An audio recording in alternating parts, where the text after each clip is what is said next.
So hello guys, welcome back to my YouTube channel. तो आज का जो हमारा वीडियो का पर्पज़ है वो कुछ इस तरह से है कि हम विजन ट्रांसफार्मर की तरफ जाएंगे, जो कि आजकल की एक न्यू टेक्नोलॉजी है और इसका बहुत वर्क है। तो हम उन स्टेप्स के ऊपर स्टेप बाय स्टेप काम करेंगे कि ताकि हम थ्योरेटिकली वहाँ तक पहुँच सकें, और साथ साथ हम कोडिंग भी करेंगे इसकी। लेकिन हमें पहले थ्योरी में क्लियर होना पड़ेगा, क्योंकि न्यूरल नेटवर्क्स में अगर आपको थ्योरी समझ नहीं आई तो कोडिंग करने का कोई फ़ायदा नहीं।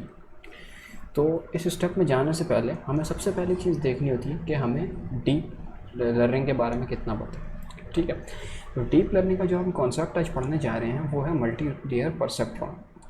इसमें क्या होता है कि एक न्यूरल नेटवर्क होता है जो फीड फॉरवर्ड बेसिस पर काम करता है। फीड फॉरवर्ड का मतलब क्या होता है वो डिस्कस करते हैं।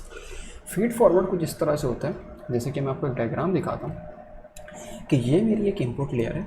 ठीक है, इस इनपुट लेयर से मेरा सारा का सारा डेटा आगे जाएगा, बैकवर्ड नहीं आएगा कभी, आगे जाएगा हिडन लेयर के पास, और सारा का सारा डेटा हिडन लेयर से फिर सारा का सारा आउटपुट लेयर के पास जाएगा। तो इसका मतलब है कि इसका एक फॉरवर्ड फ्लो होता है, तो ये फीड फॉरवर्ड न्यूरल नेटवर्क कहलाया जाता है।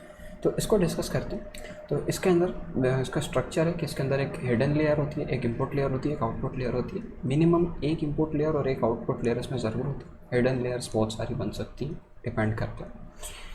इन्फॉर्मेशन यहाँ पे जैसे लिखा हुआ है, flows forward from the input layer to the output layer passing through the hidden layers. ठीक है, तो हिडन लेयर्स क्या होता है, जहाँ पे वर्किंग होती है सारी, और आउटपुट जो हमें नज़र आता है, इनपुट जो हमने दिया। अब इस मॉडल को ट्रेन कैसे किया जाता है, तो इस मॉडल को ट्रेन करने के लिए हम बैक प्रोपगेशन एल्गोरिथम यूज़ करते हैं, जिसको मैं वीडियो के एंड में डिस्कस करूँगा, कि ताकि हम एरर्स को कम कर सकें। एरर्स को कम करने के कई तरीके होते हैं। अगर आपने मशीन लर्निंग पढ़ी होगी तो हम उसमें बहुत सारी चीज़ें करते हैं एरर्स को कम करने के लिए। जैसे मैं लीनियर रिग्रेशन कर रहा हूँ तो मैं मीन स्क्वायर्ड एरर निकाल सकता हूँ, जिससे मैं चेक करता हूँ कि मेरी प्रेडिक्शन कितनी गलत आ रही है, तो मैं उस हिसाब से एरर्स को कम कर सकता हूँ। तो इस तरह इन चीज़ों को करने के बहुत सारे तरीके। तो सबसे पहले हम काम करते हैं और तो देखते हैं इसमें होता है क्या। जब एक फीड फॉरवर्ड न्यूरल नेटवर्क, मतलब कि जो हम MLP पढ़ रहे हैं, उसके अंदर क्या होता है कि जब इनपुट लेयर जो होती है उसमें इनपुट पास करती है, तो हिडन लेयर और आउटपुट लेयर कुछ एक्टिवेशन फंक्शंस यूज़ करते हैं। ठीक है, एक्टिवेशन फंक्शंस कुछ इस तरह से होते हैं कि उसके अंदर हम कोई फार्मूला अप्लाई करते हैं मैथ्स का, जिसके अंदर हम उसके अंदर से कोई वैल्यू निकालते हैं। जैसे कि एग्जांपल ले लेते हैं। सबसे पहला हमारे पास जो नॉन लीनियर एक्टिवेशन फंक्शन है वो है rectified linear unit. Rectified linear unit का पर्पज़ ये होता है कि नॉन लीनियरिटी को ख़त्म करना है, और ये कहाँ पे काम आता है, जब हमें कॉम्प्लेक्स पैटर्न्स पे काम करना होता है, और इसके लिए इस वाले फंक्शन को हम यूज़ करते हैं MLP के अंदर। ठीक है, इस फंक्शन में क्या होता है कि हम मैक्सिमम वैल्यू निकालते हैं 0 और x में से। ठीक है, और उसको आउटपुट से माइनस करते हैं। इनपुट को पॉजिटिव आ जाएगा वरना 0 आ जाएगा। अगर 0 से बड़ी कोई वैल्यू आ जाती है तो इनपुट जो है वो पॉजिटिव हो जाता है, तो आउटपुट कुछ ना कुछ होगा, लेकिन उसके अलावा सारा का सारा आउटपुट 0 हो जाता है। तो इसका मसला सबसे बड़ा क्या आ रहा है कि ये वैल्यूज़ को 0 में टर्न कर देता है। ये हमारे लिए बहुत बड़ा प्रॉब्लम है। जैसे कि यहाँ पर पढ़ें तो नॉन लीनियरिटी को इंट्रोड्यूस करता है, मॉडल को इनेबल करता है कि वो कॉम्प्लेक्स पैटर्न्स और रिलेशनशिप्स पे स्टडी कर सके। ठीक है, तो ये सब चीज़ें हो गई। अब इसके बेनिफिट्स ये कि ये वैनिशिंग ग्रेडियंट प्रॉब्लम पे काम करते हैं। वैनिशिंग ग्रेडियंट प्रॉब्लम, जब हम ग्रेडियंट डिसेंट को पढ़ेंगे आगे जाके तो पता चलेगा कि वैनिशिंग ग्रेडियंट प्रॉब्लम क्या होती है। लिमिटेशंस इसकी क्या है, इसके अंदर मैंने जो बात बोली कि ये 0 असाइन कर देता है, अदरवाइज़ 0 इसके फार्मूला में लिखा हुआ है। तो अगर ये 0 असाइन कर देता है तो डेड न्यूरॉन्स क्रिएट हो जाते हैं। क्या यूज क्रिएट हो जाते हैं? Dead neurons. तो ये बहुत बड़ा मसला है। क्यों? क्योंकि अगर कोई भी नेगेटिव इनपुट आया, ज़्यादातर चांस ये होगा, या ज़्यादा हमेशा यही होगा कि वो उसको 0 पे टर्न ओवर कर देगा। तो ये बहुत बड़ा प्रॉब्लम है। इस मसले को हल करने के लिए आगे जाके कुछ ऐसे फंक्शंस भी हैं जिनके अंदर ये वाला मसला हल होता है, लेकिन उनके कुछ और प्रॉब्लम्स होते हैं। तो हर चीज़ का कोई डिसएडवांटेज। तो अगले उस पर चलते हैं। Sigmoid function. Sigmoid function simple सा फंक्शन है जो इनपुट को लेता है, जो मेरे पास इनपुट आया उसको एक रेंज में कन्वर्ट कर देता है 0 से लेकर 1 तक। 0 से 1 तक की रेंज में से कन्वर्ट कर देता है कि ताकि एक प्रोबेबिलिटी वाली एक रेंज आ जाए उसमें, उसे प्रोबेबिलिटीज़ में कन्वर्ट कर देता है। और इससे फ़ायदा ये होता है कि मैं बाइनरी क्लासिफिकेशन आसानी से कर सकता हूँ। ठीक है, अब इसके अंदर मसला क्या है कि ये वैनिशिंग ग्रेडियंट प्रॉब्लम कॉज कर सकता है। वो उसको ख़त्म कर रहा था और ये कॉज कर सकता है। ठीक है, इससे क्या होता है कि हम डीपर लेयर्स को स्टडी करने में हमारे नेटवर्क को मसला होता है। तो देखें, अब सिगमॉइड फंक्शन में वो वाला मसला डेड न्यूरॉन्स वाला तो नहीं हो रहा, लेकिन ये मसला ज़रूर हो रहा है कि ग्रेडियंट वैनिशिंग प्रॉब्लम आ रही है। तो आगे चलते हैं, फिर आता है हाइपरबोलिक टेंजेंट। हाइपरबोलिक टेंजेंट क्या करता है, जैसे 0 से 1 था ना हमारे यहाँ पे, हमने उसको -1 से 1 की रेंज में लिया। अब -1 से 1 की रेंज में लिया है तो वो और इफेक्टिवली जो है वो डेटा को स्टडी करते हैं। ठीक है, इससे फ़ायदा क्या होता है, कन्वर्जेंस फाइंड कर सकते हैं। कन्वर्जेंस का मतलब क्या होता है कि हमें एक ऐसा पॉइंट मिल जाता है हमारे नेटवर्क के अंदर जहाँ पे मिनिमम कॉस्ट या मिनिमम एरर क्रिएट हो, मतलब कि एरर के चांसेस वहाँ पे सबसे ज़्यादा कम हो, तो ये कन्वर्जेंस पॉइंट होता है। और ये हमें हाइपरबोलिक टेंजेंट के थ्रू आसानी से मिल जाता है, क्योंकि हम इसकी रेंज बढ़ा देते हैं -1 से 1 में। तो इसमें स्ट्रॉन्गर और पावरफुल ग्रेडियंट्स हमारे पास आते हैं। और इसका प्रॉब्लम क्या है, इसका प्रॉब्लम भी सेम उसी की तरह है कि इसके अंदर वैनिशिंग ग्रेडियंट प्रॉब्लम आ जाता है, लेकिन इसके अंदर जो प्रॉब्लम कॉज होता है वैनिशिंग ग्रेडियंट का, वो थोड़ा सा कम होता है as compared to sigmoid function. उसके बाद लीकी रेक्टिफाइड लीनियर यूनिट। ठीक है, जैसे हमने पढ़ा रेक्टिफाइड लीनियर यूनिट ऊपर, इसी तरह इसका एक और वर्जन है लीकी रेक्टिफाइड लीनियर। अब इसमें इसको थोड़ा सा मॉडिफाई किया गया। कैसे कि अगर एक एलिमेंट x है, ठीक है, और वो 0 से बड़ा है, तो वो x की वैल्यू x ही रहेगी। मतलब कोई भी वैल्यू 1 2 3 4 वो सारे 0 से बड़े, 0.50 से बड़े, तो ये सारों की वैल्यू सेम रहेगी। लेकिन अगर कोई एलिमेंट ऐसा आ जाता है जो 0 से कम है, ठीक है, ये 0 के बराबर, तो हम उसे एक कांस्टेंट से मल्टीप्लाई कर देंगे जिसकी ज़्यादातर वैल्यू 0.01 रखी जाती है।